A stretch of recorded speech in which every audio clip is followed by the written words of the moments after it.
최종택 씨라고 하는 분이 있는데요. 이분은 고등학교를 중퇴하고 서울에 가서 현대 자동차에 임시직으로 있다가 결국 그 현대에서 자기 개발 특강 강사로 두각을 나타내면서 지금은 한 달에 약 500회 이상 강연하러 다니는 자기 개발 전문 강사이십니다. 근데 이 최종택 씨가 하루의 약속이라는 책을 냈는데 다산 출판사에서 책을 냈습니다. 근데 다 나눌 수는 없지만 그의 머리말에 잘 그 내용이 요약되어 있기 때문에 제가 머리말을 한번 읽어드리겠습니다. 우리가 항상 약속을 잘 지키지는 못한다. 하지만 그런 이유로 더 나은 삶을 살 수 있는 기회를 잃는다.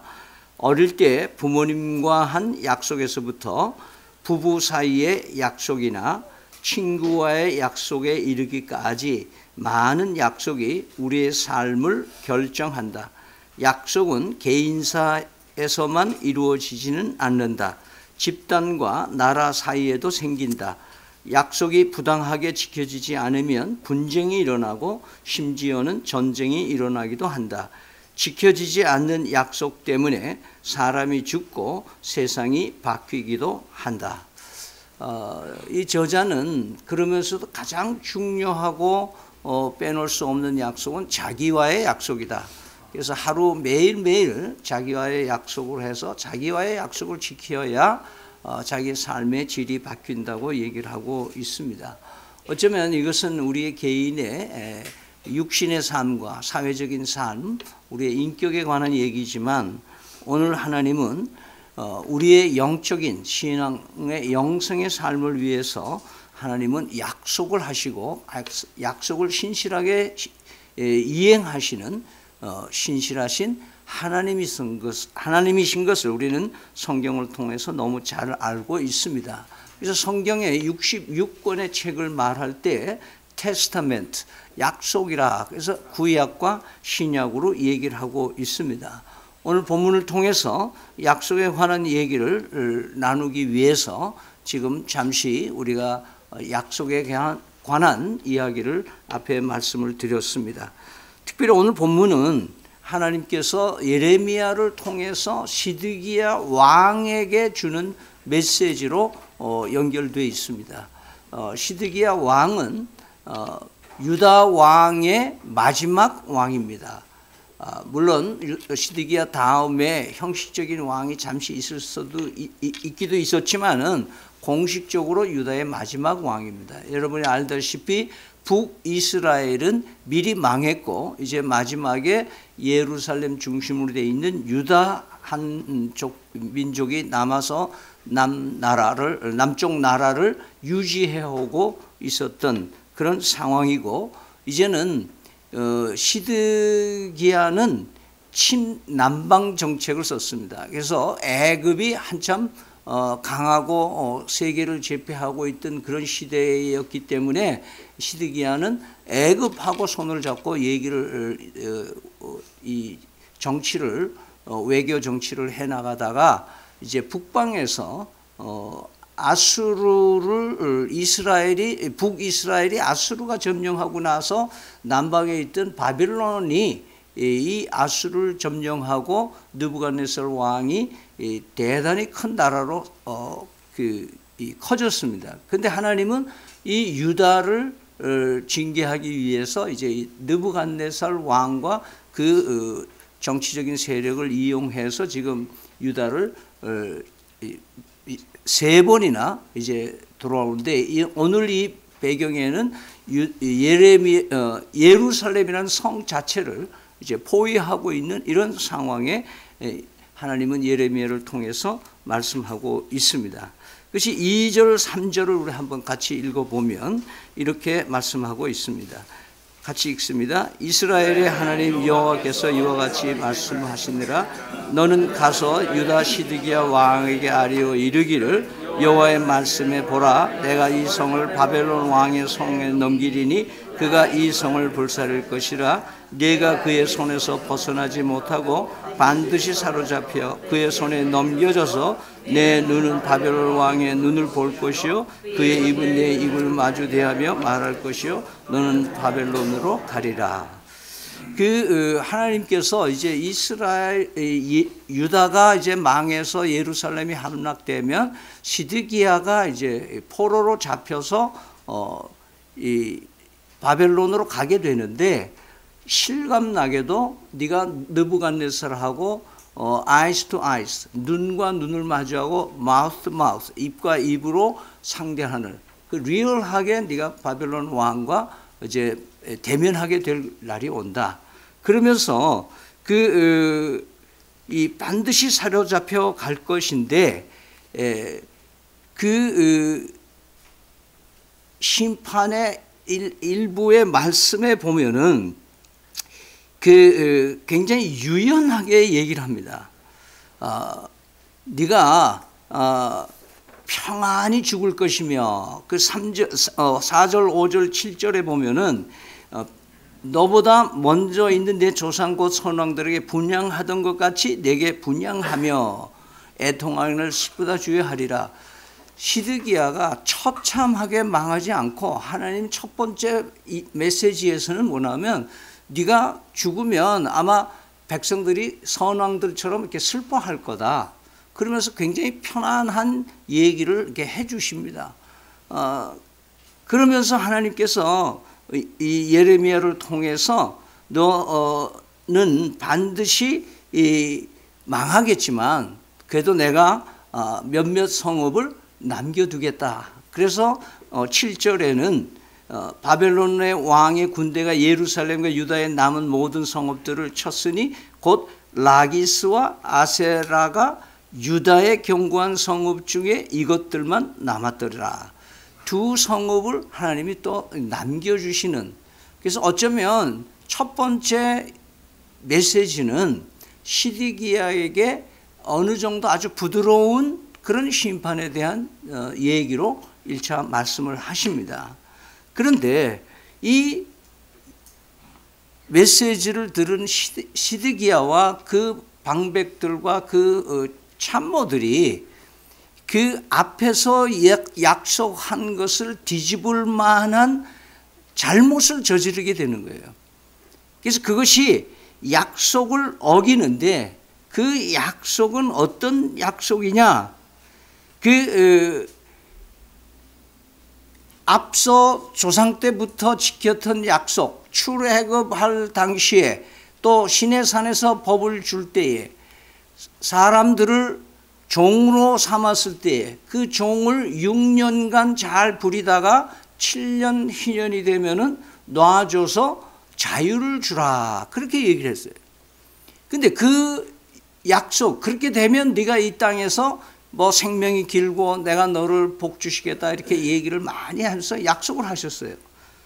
그런데 이 약속을 시드기야 때에 사람들이 어겼다고 되어 있어요. 자, 8절과 9절 한번 읽을까요? 시작. 시드기야 왕이 예루살렘에 있는 모든 백성과 한 가지로 하나님 앞에서 계약을 맺고 자유를 선포한 후에 여호와께로부터 말씀이 예레미야에게 임하니라. 그 계약은 사람마다 각기 히브리 남녀 노비를 놓아 자유롭게 하고 그의 동족 유대인을 종으로 삼지 못하게 한 것이라. 자, 자유하고 네 민족은 종으로 삼지 마라. 동족들은 종으로 삼지 마라. 이렇게 얘기를 했어요. 그런데 이 얘기를 시드기야가 듣고, 시드기야가 직접 했던 말은 없는데 유다의 지도자들이, 그러니까 이 종을 부릴 만한 위치에 있는 사람들이 어떻게 했느냐? 그 약속을 파기한 거예요. 그래서 11절 한번 같이 읽을까요? 시작. 노비를 끌어다가 복종시켜 다시 노비로 삼았더라. 17절 한번 읽어보세요. 17절. 16절 시작. 너희가 돌이켜 내 이름을 더럽히고 각기 너와 그들의 마음대로 자유롭게 하였던 노비를 끌어다가 다시 너희에게 복종시켜 너희 노비로 삼았도다. 자, 하나님의 약속은 6년 되면 그 사람을 자유해주고 다시는 종으로 부리면 안 된다 이렇게 해서 약속을 했는데 사람들이 뭐예요? 종을 자유해 보니까 뭐예요? 불편하고 경제적으로 문제가 많아지는 거예요. 그러니까 어떻게 했어요? 다시 그 사람들을 끌어다가 다시 종으로 삼는 일을 한 거예요. 여기는 뭐가 들어가느냐 하면 하나님의 약속을 인간이 스스로 깨고 그 깨는 동기가 뭐냐 하면은 욕심과 탐욕으로 경제적인 이유에서 있는 일들을 우리는 보게 되는 거죠.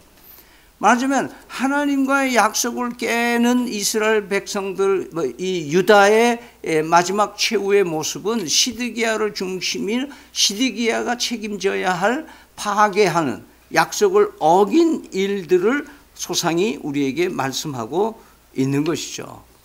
그래서 어쩌면 오늘 이 시드기야와 그 유다 백성들은 하나님이 이렇게 해라라고 얘기한 명령을 듣기는 들었는데 종을 실제로 뭐예요? 놓아주긴 놓아줬어. 그런데 이거를 놓아주고 나니까 본전 생각이 나니까 어떻게 했어요? 다시 끌어들여서 종을 만들어버렸다. 이 뜻은 뭐냐 하면 순종하는 척 했다 그 말이죠. 그죠? 순종하는 척 했다. 절반 정도는 순종하고 나머지 절반은 안 했다. 99%는 순종을 하고 마지막 1%는 안 하고 번복해버렸다. 그러니까 순종을 하나님이 원해요. 약속을 지키기를 원하시는 하나님 앞에서 인간이 약속을 스스로 어겨버렸다. 이것이 오늘 중심적인 얘기인 거예요. 하나님이 시드기야를 통해서 이 종을 다시 종 삼는 그 백성들에게 더욱 심각한 심판을 받게 된다고 말씀하고 있는 겁니다. 우리 12절에서부터 17절까지 한번 쭉 읽어볼까요? 시작. 그러므로 여호와의 말씀이 여호와께로부터 예레미야에게 임하니라. 이르시되 이스라엘 하나님 여호와께서 이와 같이 말씀하시니라. 내가 너희 선조를 애굽 땅 종의 집에서 인도해 낼 때에 그들과 언약을 맺으며 이르기를 너의 형제 히브리 사람이 내게 팔려왔거든 너희는 7년 되는 해에 그를 놓아줄 것이니라. 그가 6년 동안 너를 섬겼은즉 그를 놓아 자유롭게 할지라 하였으나 너희 선조가 내게 순종하지 아니하며 귀를 기울지도 아니하였느니라. 그러나 너희는 이제 돌이켜 내 눈앞에 바른 일을 행하여 각기 이웃에게 자유를 선포하며 내 이름으로 일컬음을 받는 집에서 내 앞에서 계약을 맺었거늘 너희가 돌이켜 내 이름을 더럽히고 각기 노아 그들의 마음대로 자유롭게 하였던 노비를 끌어다가 다시 너희에게 복종시켜 너희 노비로 삼았도다. 그러므로 여호와께서 이와 같이 말씀하시니라. 너희가 나에게 순종하지 아니하고 각기 형제와 이웃에게 자유를 선포한 것을 실행하지 아니하였은즉 내가 너희를 대적하여 칼과 전염병과 기근의 자유를 주리라. 여호와의 말씀이니라. 내가 너희를 세계 여러 나라 가운데 흩어질 것이다. 자, 17절에 보면은 그 문장이 아주 멋있게 되어 있는 게 뭐예요? 칼과 전염병과 기근에게 뭐 한다? 자유를 주는다. 그럼 하나님이 뭐예요? 유다 백성을 위해서 칼과 전염병과 기근을 통제하시던 거를 뭐예요? 어떻게 하신다고? 그냥 놔두는 거예요. 그러니까 유다에게는 뭐예요? 하나님 앞에 순종하는 척 했다가 뭐예요? 앞에서는 시드기야가 그래도 괜찮게 백성들로부터 대접도 받는 그런 마지막이라고 이렇게 얘기를 하셨다가 이거를 파괴하기 시작하면서 엄청난 처절한 심판, 마지막을 맞게 될 것을 하나님께서 말씀하고 있는 것이죠. 그러면서 말씀하시는 것이 이 아브라함에게 약속하셨던 그 약속의 장면을 우리에게 상기시키는 말씀을 하세요. 우리 18절에서 21절 한번 같이 읽겠습니다. 시작. 송아지를 둘로 쪼개고 그 두 조각 사이로 지나가며 내 앞에 언약을 맺었으나 그 말을 실행하지 아니하여 내 계약을 어긴 그들을 곧 송아지 두 조각 사이로 지난 유다 고관들과 예루살렘 고관들과 내시들과 제사장들과 이 땅 모든 백성을 내가 그들의 원수의 손과 그들의 생명을 찾는 자의 손에 넘기리니 그들의 시체가 공중의 새와 땅의 짐승의 먹이가 될 것이며 내가 유다의 시드기야 왕과 그 고관들을 그의 원수의 손과 그의 생명을 찾는 자의 손과 너에게서 떠나간 바빌론 왕의 군대의 성기를 넘기리라. 송아지를 둘로 이렇게 쪼개요. 그러면 그냥 쪼개집니까? 피가 나겠죠? 그죠? 네. 그래서 송아지를 절반으로 쪼개요. 그리고 그 사이에 약속한 사람이 거길 지나가요. 그러면 이것은 중동에서 한 국가와 국가, 부족과 부족이 서로 평화 약속을 맺을 때 하던 그런 배경이 깔려 있어요. 그러면 뭐예요? 이 약속을 깨면 뭐예요? 이 송아지처럼 너도 반이 쪼개진다라는 것을 얘기하는 거예요. 이렇게 약속을 하시고 계약을 파기하면 어떻게 된다라고 하나님이 이미 이 유다에게 약속을 하신 거예요. 그러니까 이 약속을 파기해버리는 유다에게 하나님이 어떻게 하시겠다 하는 거냐? 시드기야와 그 일행들을 향해서 마지막 말씀 22절에 얘기를 합니다. 같이 읽습니다. 여호와의 말씀이라 보라 내가 그들에게 명령하여 이 성읍에 다시 오게 하리니 그들이 이 성을 쳐서 빼앗아 불살할 것이라. 내가 유다 성읍들을 주민이 없어 처참한 항무지가 되게 하리라. 그들이 이 성을 여기서 그들이라고 하는 건 바벨론을 얘기를 하죠. 바벨론들이 와서 쳐서 빼앗아 불살할 것이라. 내가 유다의 성읍들을 주민이 없어 처참한 항무지가 되게 하리라. 엄청나게 그 징벌을 하시는 죄의 값을 얘기를 하고 있습니다. 그러면 오늘 이 본문을 통해서 하나님께서는 우리에게 무슨 말씀을 하시는 거냐?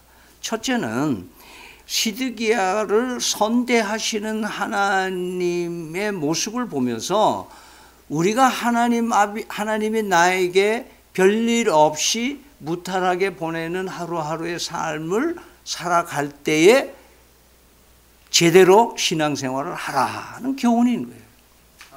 약속을 지키면서 살아야 돼. 근데 우리는 약속을 어기었는데도 하나님이 별 반응이 없을 때가 있어. 감각이 없을 때가 있어요.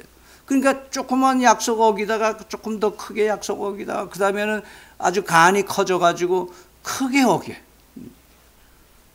그러다 보면은 하나님께서 우리 이 시제 말로 말하면 좋은 말 할 때 하나님 말씀 약속을 잘 지켜라. 그 얘기잖아요.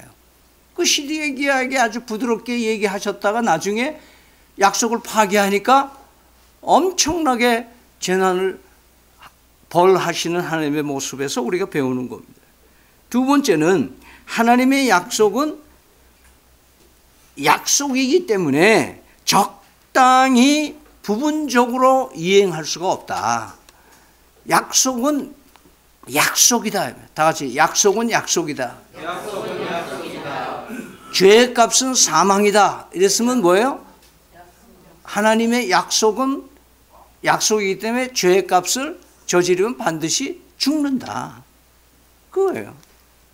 그래서 순종하는 척 해가지고는 절대 하나님의 자녀라고 할 수가 없다 이 말이에요.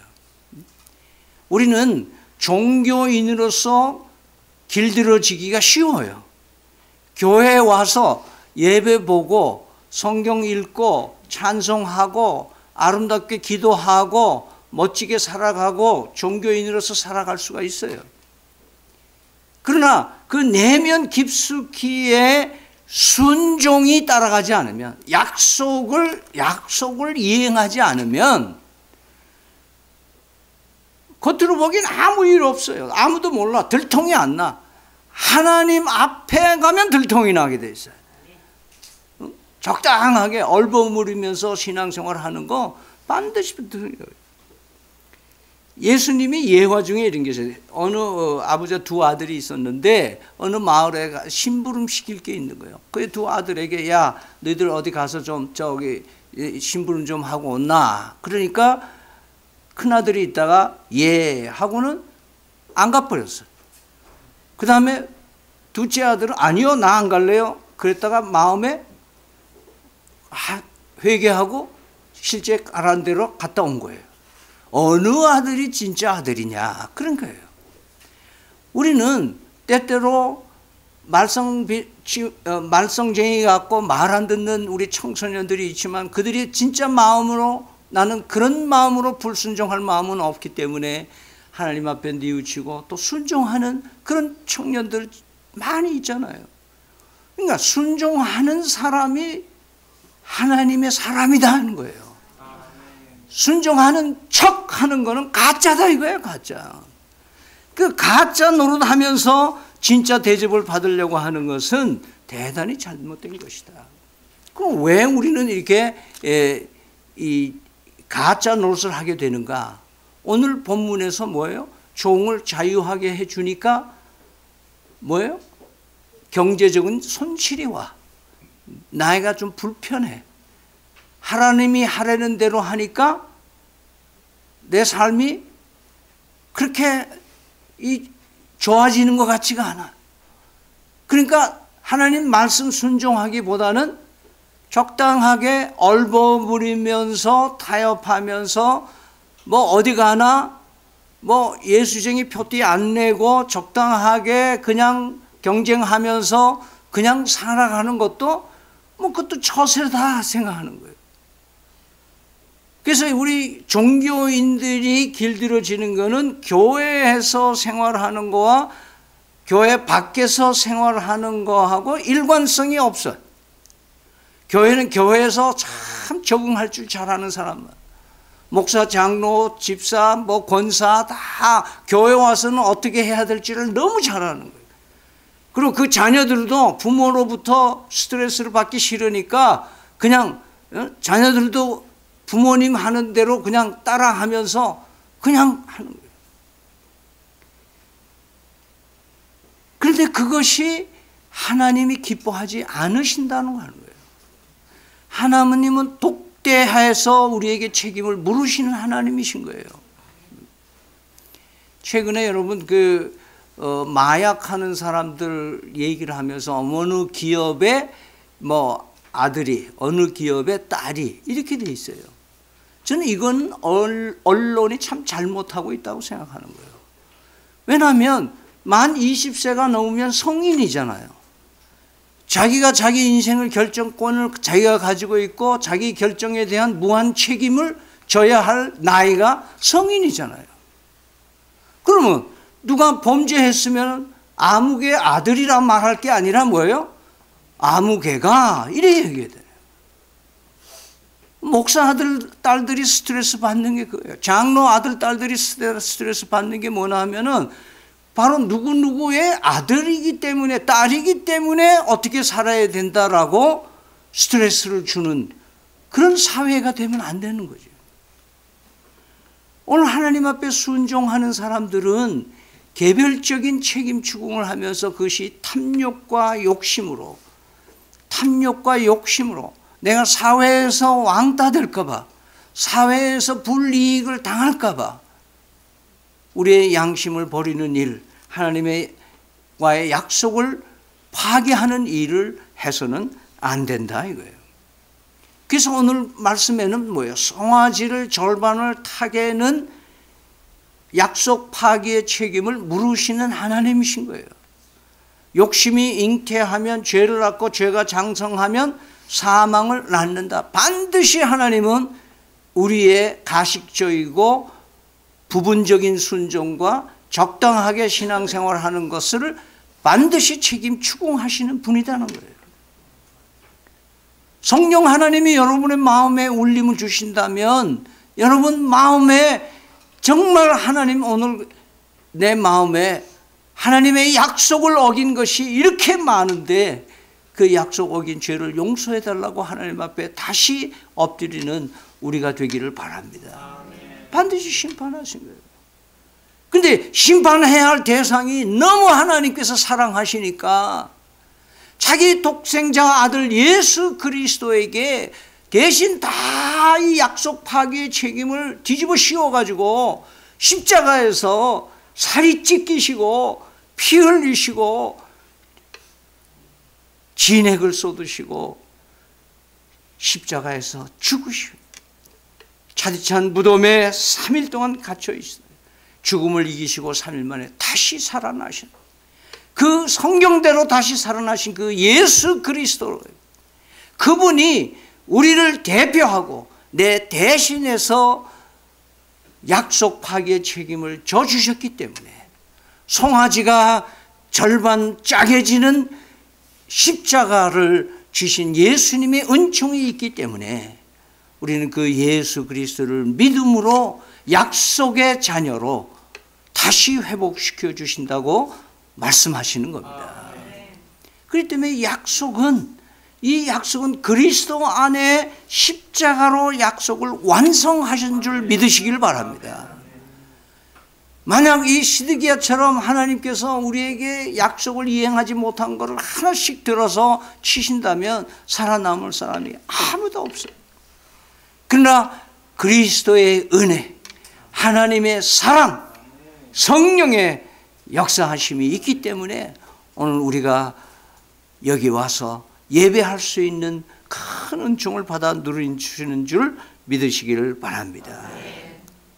따라서 우리는 이 약속을 그리스도 안에서 완성해 주신 하나님의 은혜를 입은 자이기 때문에 이 은혜를 헛되이 받지 말기를 바랍니다. 다시 약속을 어기는 일 물먹듯 하지 말고, 그래도 성령 하나님이 나에게 일깨워 주시는, 너 이거 하나님하고 이렇게 약속했잖아, 하나님은 이렇게 약속을 했는데, 나 버림의 사랑으로 나를 약속해서 자녀로 인쳐주셨는데 너는 날 위해 어떤 약속을 가지고 살아가는지 물으실 때, 하나님, 제가 그 약속을 지킬 수 있는 능력을 나에게 성령으로 부어 주십시오. 나 자신 없습니다. 나는 내 힘으로 약속을 지킬 수가 없습니다. 하나님 도와주세요. 성령 하나님 도와주세요 하는 간절한 기도가 있기를 바랍니다. 저는 65세에 은퇴를 할 생각을 하고 2008년에 강한돌 목사를 양평에서 모시고 와서 부목사로 2년 모시고 있었습니다. 부목사로 모시니까 저희들이 약속한 10% 사례금, 40% 대외 선교비, 이 약속을 지킬 수가 없는 거예요. 그래서 사택 비용, 자동차 비용, 그 자녀 양육, 그리고 사례금, 이런 것들을 부목사 수준으로 할 수 있는 데까지 하다 보니까 처음 교회 설립할 때에 약속을 파기할 수가 밖에 없는 거예요.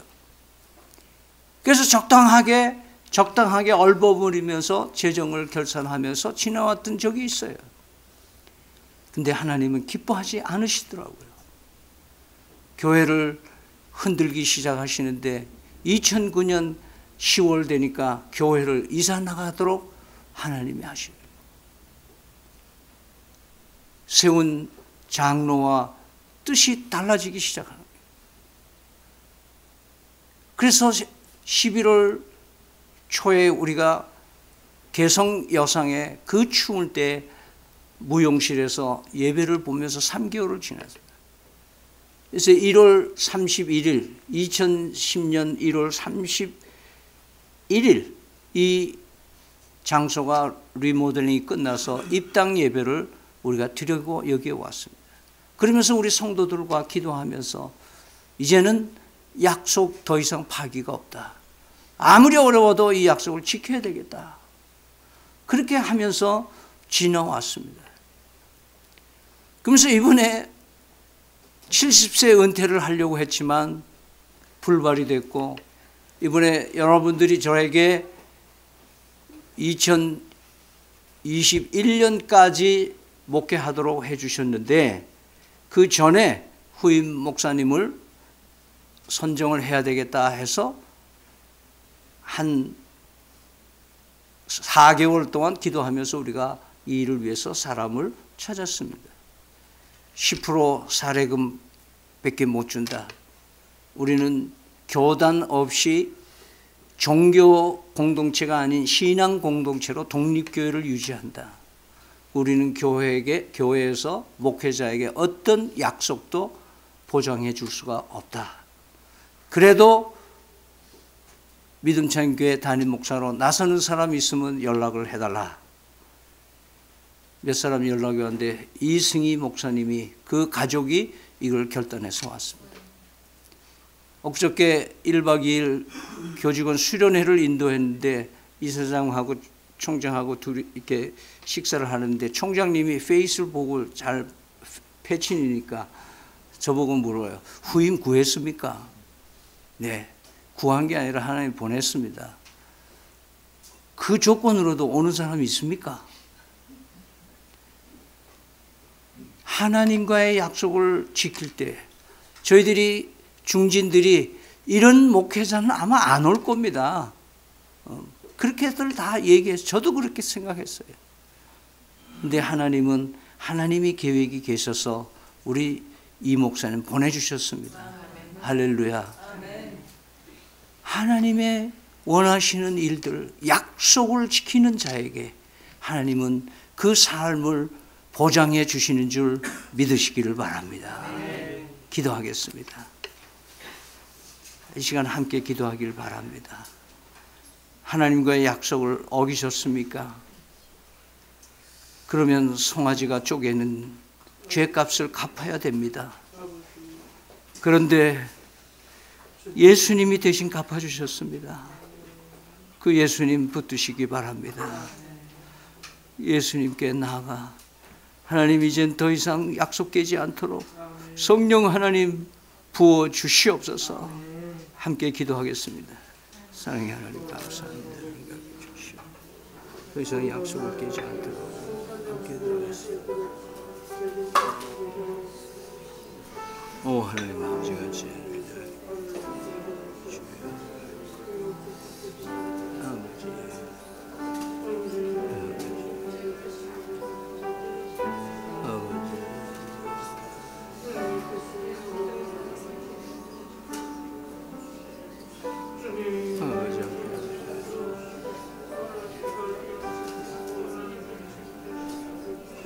사랑의 하나님, 약속의 자녀로 불러주셔서 감사합니다.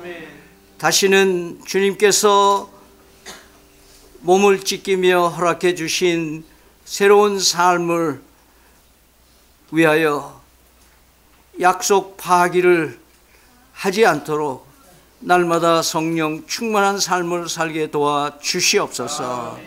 지금은 우리 주 예수 그리스도의 은혜와 살아계신 하나님 아버지의 극진하신 사랑과 성령의 교통하심이 약속의 자녀로 약속을 믿고 믿음으로 살기를 다짐하는 사랑하는 성도들 머리 위에 영원토록 함께 계실지어다. 아멘.